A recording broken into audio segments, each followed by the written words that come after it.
Olá, bem-vindas e bem-vindos ao Compacto Podcast. A COP30 é na semana que vem, se você tá ouvindo esse episódio na semana que ele sai, claro. E hoje a gente vai falar sobre o plano climático dos países nesse momento pré-COP, mosquitos na Islândia, COP30 aberta ao público e ações individuais mais favoráveis ao clima. Eu sou a Graziela Brum, fundadora da Compacto, uma consultoria de comunicação para sustentabilidade que ajuda empresas e organizações a dar voz e visibilidade para as suas iniciativas de impacto positivo. Vocês escutam o Compacto Podcast no Spotify e no YouTube. Se você gosta desse assunto e quer acompanhar ele mais de perto, não esquece de seguir o Compacto Podcast na sua plataforma preferida para ser avisado toda vez que sai um episódio novo, toda terça-feira pela manhã. E deixar a sua avaliação, as suas 5 estrelas também no Spotify. Então, bora para a primeira notícia. A COP30 já é na semana que vem e a ONU acabou de lançar um relatório que traz um balanço das NDCs dos países. NDC é uma sigla em inglês para Contribuições Nacionalmente Determinadas, que não ajuda muito nessa sopa de letrinhas da sustentabilidade, mas que basicamente significa as metas climáticas, os planos climáticos de cada um dos países. E esse balanço está trazendo uma boa e uma má notícia. A boa notícia que esse relatório está trazendo é que as metas climáticas dos países, esses planos que foram desenhados, vão fazer pela primeira vez as emissões dos gases de efeito estufa diminuírem, se forem cumpridas, claro. Ou seja, o pessoal está mais ambicioso e mais ousado nas suas metas de redução de gases do efeito estufa. Porém, e essa é a má notícia, não o suficiente. Esse relatório está projetando uma redução de 10% em 2035 dessas emissões. Só que o necessário para a gente manter 1,5 grau só do aumento da temperatura é de 60%. Então, esses 10% são aí 1/6 do necessário. Essa análise está levando em conta 64 planos climáticos que foram entregues para a ONU e também anúncios informais da China, União Europeia e dos Estados Unidos. A China está prometendo reduzir as emissões entre 7% e 10% até 2035 e a União Europeia está numa discussão de 62% a 72,5%. Só que são muitos países e eles estão ali em discussão para bater o martelo nesse percentual. A estimativa dos Estados Unidos foi feita se baseando na NDC, no plano climático, na meta climática, que tinha sido apresentada no final do governo do Biden. Só que não está se esperando muito que essa meta seja de fato seguida, né? Porque o Trump decidiu tirar os Estados Unidos do Acordo de Paris. E nos próximos dias esse relatório deve ser atualizado com o cálculo de, com base nessas metas, qual é a perspectiva de aumento da temperatura da Terra nos próximos anos. Então foi dado um primeiro passo pela primeira vez a caminho da redução das emissões, porém não o necessário, não bom o suficiente para cumprir o que a gente precisa dessas reduções. E se a gente está falando de primeira vez, mosquitos chegam à Islândia pela primeira vez, por conta das mudanças climáticas. Uma espécie que é um pouco mais resistente ao frio foi identificada agora, nesse mês de outubro, na Islândia, que até então era um dos únicos lugares do planeta que era livre de insetos. Olha, se tem algum lugar que não é livre de insetos é no meu bairro, viu? Segundo ano já que a gente tá observando um aumento bem grande, especialmente no inverno, que é estranho, né? Porque eu acho que no verão a gente escuta mais, é mais comum, enfim. No inverno geralmente dá uma diminuída, mas nenhuma conclusão ainda sobre o porquê, o motivo, de onde. Eu tendo a acreditar que tem algum desequilíbrio na região, no bairro, até conversando com outras pessoas de outras regiões, outros bairros, não ouvi os mesmos relatos, assim. Então me parece que tem algum desequilíbrio, que é algum desequilíbrio específico da região, assim, especialmente por ser no inverno, né? Mas assim, não adianta veneno de tomada, não adianta dormir com o ventilador ligado, eles continuam perturbando o sono. É mais de noite mesmo. mesmo. De dia não tem muito mosquito. Mas saindo do Rio de Janeiro e voltando para a Islândia, né? É um país que tá aquecendo 4 vezes mais do que a média do resto do hemisfério norte. E as geleiras estão se rompendo, a gente tá começando a encontrar peixes de clima mais quentes por lá. Não é nenhuma grande infestação ainda, óbvio. Foram encontrados 3 espécimes recentemente, agora nesse mês de outubro, mas é talvez o início de um novo processo aí, né? Uma novidade. E os especialistas dizem que essa espécie que é mais resistente ao frio consegue sobreviver porque no inverno islandês ela fica em porões, por exemplo. Se abriga em porões, em celeiros e sobrevive. Indo para nossa próxima notícia, a gente vai falar da COP30 aberta ao público, que é a Zona Verde, a Green Zone da COP30. Essa área é pensada para trazer mais proximidade da sociedade civil dessas discussões e da agenda climática. E ela vai ter esse espaço no Parque da Cidade, em Belém. Ela é aberta, né? Então ela tem acesso gratuito e ela não tem necessidade de credenciamento diferente da Blue Zone. A gente falou um pouco sobre como a COP era um evento que acontecia em diferentes palcos, né? No nosso episódio de número 20, que a gente está falando, explicando melhor o que é a COP30. E uma dessas áreas é a Blue Zone, a Zona Azul, que é restrita para as delegações oficiais e é o palco das negociações internacionais de fato. Então essa área é bem mais restrita. E a Zona Verde, que é administrada pelo governo federal e é voltada mais para um diálogo ali, conversas entre a sociedade civil, o setor privado e o próprio governo também, né? Os governos, sobre essas soluções sustentáveis e climáticas. Então, como a gente já falou, né, no episódio número 20, para além dessa área de negociações que é bem mais restrita mesmo e para poucas pessoas,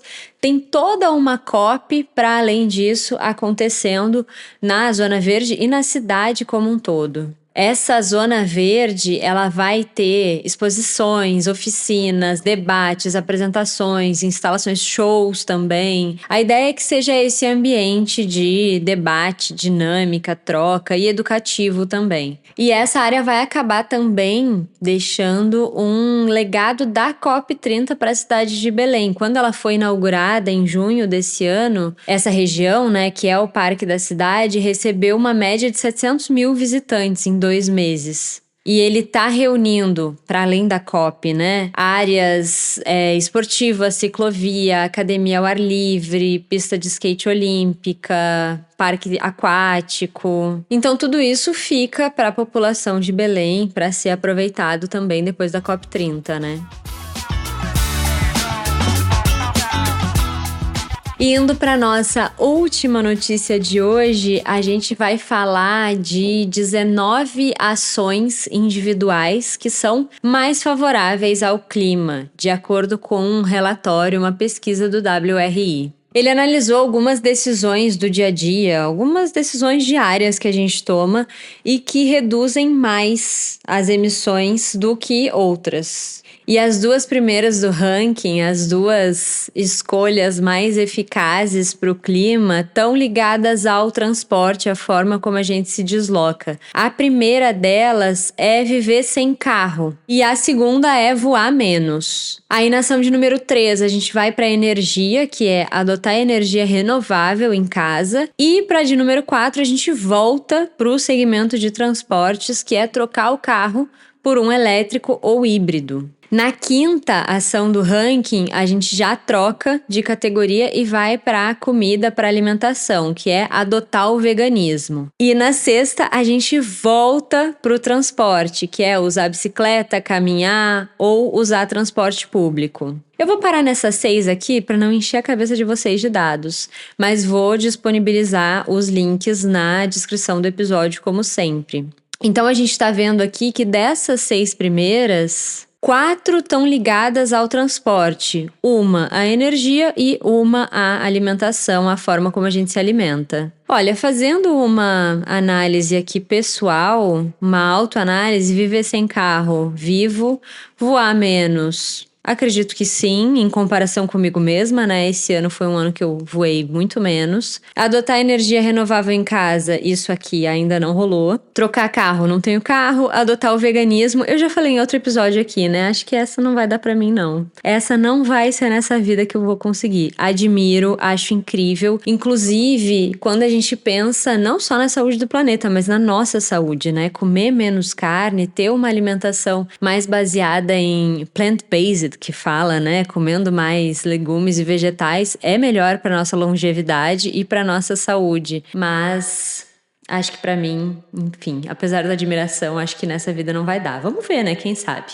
E usar bicicleta, caminhar ou transporte público é algo que eu faço bastante também. Como deslocamento, né? Como transporte. Mas aí, claro que a gente tem que considerar que poucas pessoas no Brasil, mas no mundo como um todo, conseguem se deslocar caminhando, pedalando ou usando transporte público muitas vezes, né? Porque os lugares, as cidades não permitem tanto isso. Eu moro em um lugar que eu tenho o privilégio de poder fazer isso, né? E aí, já que a gente está falando de estrutura, funcionamento de cidades e de sociedade, eu vou trazer um outro dado dessa pesquisa que é bem importante de a gente trazer aqui, que é o fato dessa pesquisa revelar também que esses esforços, né, mais focados na mudança de comportamento, eles alcançam só 10% do potencial de redução de emissões que a gente tem. Os outros 90%, que são os restantes, eles ficam ali mais dependentes de governo, empresas e de uma ação coletiva também para tornar as escolhas sustentáveis mais acessíveis para todo mundo. Que nem o exemplo do transporte público, da pedalada, da caminhada que eu acabei de dar. Então, assim, vamos fazer a nossa parte, mas vamos votar bem também, vamos escolher quem a gente está elegendo e quem a gente acredita que pode transformar e implementar políticas públicas que vão construir esse mundo que a gente quer ver. Mas não falo isso para desestimular uma atitude ou um comportamento do dia a dia. Não, se você pode, se você tem essa vontade, tem essa disponibilidade, por que não fazer? E a gente vai saber o que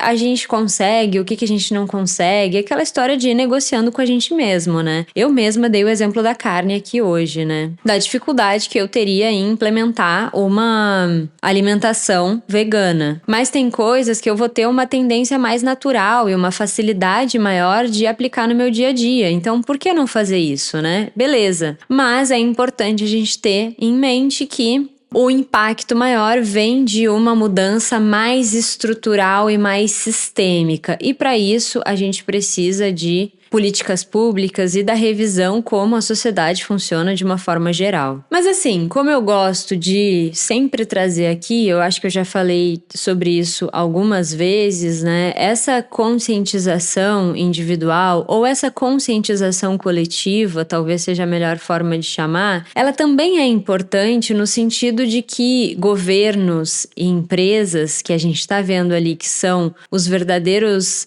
responsáveis e que podem fazer essa mudança, essas instituições, governos, empresas, são feitos de pessoas. Então, quanto maior a conscientização dessas pessoas, desses indivíduos, individualmente e coletivamente, mais fácil fica dessa virada acontecer. E o nosso momento descompacta desse episódio, que são dicas pra gente aprofundar aí, além do nosso papo aqui, tem tudo a ver com essa última notícia de atitudes individuais, ações individuais favoráveis ao clima. Eu vou indicar para vocês o projeto Scorus, que é uma espécie de game, uma calculadora de pegada de carbono, de emissões individuais do nosso dia a dia. Como é que ele funciona? Eu já falei brevemente desse projeto no episódio com o Rafa Ávila, no episódio 19, mas agora eu vou explicar melhor como ele funciona, porque eu também estou participando esse mês. O que acontece? Você faz o seu cadastro, né? Vou deixar o link na descrição do episódio, como todos os outros. E aí você vai respondendo um questionário que é bem fácil, tá? E bem rápido. Você fala quantas pessoas moram na sua casa, quantos adultos, quantas crianças, qual que é o estado que você vive, como que é a sua fonte de energia, se ela por um acaso é de fontes renováveis, qual que foi o valor pago em energia no último mês, a mesma coisa pro gás. Quais são os seus hábitos de alimentação, né? Então, quanto que você costuma consumir de comida em média? o quanto você consumiu de carne vermelha em média também. Como que você faz, né, pra sua gestão de resíduos, se você separa, como separa, qual que é o volume dessa produção de resíduos, como que você se desloca, se locomove, transporte particular, transporte coletivo, fala de voo, fala de consumo, quantas peças de roupa você comprou no último mês, tudo isso referente ao mês anterior, tá? Ao mês passado. Isso você consegue fazer independente de qualquer coisa, tá? É só fazer ali o cadastro, colocar os seus dados que você já consegue calcular a sua pegada de carbono do mês. Mas se você quiser entrar no game, nessa parte mais de gamificação do projeto, você tem uma colaboração de R$50, uma vez só, no mês que você quiser participar, e aí você entra nessa competição, e esse projeto premia quem teve a menor pegada de carbono, mas também quem teve a maior queda de um mês para o outro. Então tem ali uma bonificação financeira para quem menos emite, digamos assim, mas para quem teve uma redução maior de um mês para o outro, né? Isso é muito legal também. Então eu tô participando agora nesse mês de novembro, referente ao mês de outubro, né? Vou colocar lá os meus dados e vamos ver. Não tenho expectativa nenhuma de ganhar, tá? Mas eu acho que o mais legal é a gente despertar a consciência, é esse comparativo, né, que nos dá, esse parâmetro que nos dá, assim, do nosso comportamento em relação ao comportamento do outro, em relação ao comportamento da média. E eu acho que esse exercício pode nos trazer surpresas bem positivas, inclusive, do tipo, nossa, eu não imaginava que eu ia tão bem nesse quesito. E até pontos de melhoria, né? Esse aqui eu não imaginava que eu podia ter tanto a melhorar, né, ainda. Então fica a dica aí do Projeto Scoros, o link tá na descrição do episódio, como eu comentei, e bora pra essa competição saudável. E hoje a gente falou sobre os planos climáticos dos países nesse momento pré-COP30, mosquitos na Islândia, a COP30 aberta ao público com a Green Zone e ações individuais mais favoráveis ao clima. O Compacto Podcast tá no Spotify, tá no YouTube, segue ele na sua plataforma preferida para ser avisado toda vez que sai episódio novo. Não esquece de deixar as suas 5 estrelas no Spotify, a sua avaliação, se você escuta no Spotify. E vocês encontram a Compacto no LinkedIn, no Instagram, @CompactoCI e no compactoci.com. E vocês me encontram no LinkedIn como Graziela Brum. Um beijo e até o próximo episódio.